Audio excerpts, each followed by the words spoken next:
Get it trademarked with Trademark Factory.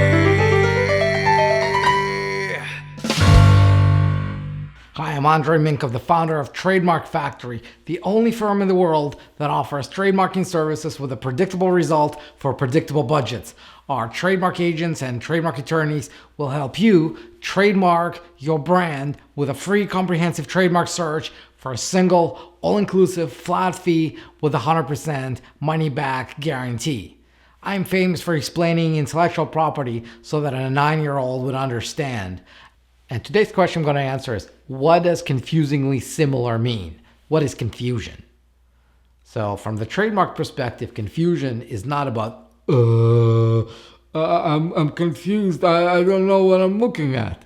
From the trademark perspective, confusion is a test that allows the Trademarks Office and the courts to make a decision whether two trademarks can coexist or whether one is too close to the other one. And so what they do is they think of a fictional character they call a consumer in a hurry who may have heard about the first brand, have seen it, have some memory of it. It's what's called an imperfect recollection of that first brand. And what happens in their mind when they see the second brand? What they do is they try to, the courts and the Trademarks Office, they try to decide what would that person think. Would they think that the second brand comes from the same source as the first one? Or would they be able to easily tell that one comes from one and the other comes from the other? And based on that, they're going to make their decision. And again, the test is confusingly similar, not just similar, not just identical. So what they're going to do is they're going to assess similarity in terms of how the two brands look like, how they sound, and what they mean. And again, there is no black and white answer often, but you do it through thinking about that mythical person who's that consumer in a hurry. That's what confusion is all about.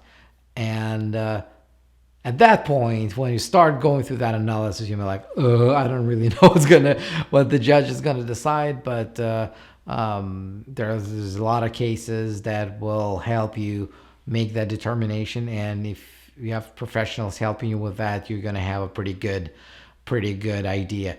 Now, the other thing that you should remember is that confusion is not just about comparing the brand to a brand. It's also about comparing goods and services and to goods and services. So if one brand is registered for, let's say, fishing supplies, and the same brand is trying to get registered for accounting services, right?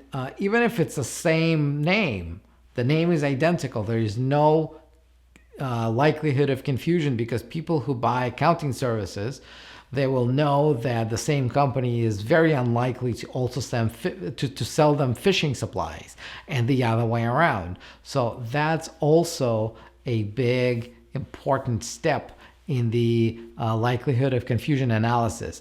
So again, it's not just about comparing two brands, it's also comparing products and services, and it's also comparing everything around that. This is just one of many short videos where I'm providing specific, no BS answers to your questions about trademarks. So subscribe now and get notified whenever the next video goes live. And if you have a brand that you want to protect, request your free comprehensive trademark search and registrability opinion. We're going to look into that. We're going to call you. We're going to walk you through this. We're going to answer your question whether your trademark can be registered. We're going to help you with your strategy as to whether you should register this trademark or this logo or that logo or this tagline or that tagline. And you'll be able to make that important decision about what to do with your brand, what your branding strategy should look like, and you're not going to even pay a dime for it. Anyway, I'll see you in the next video.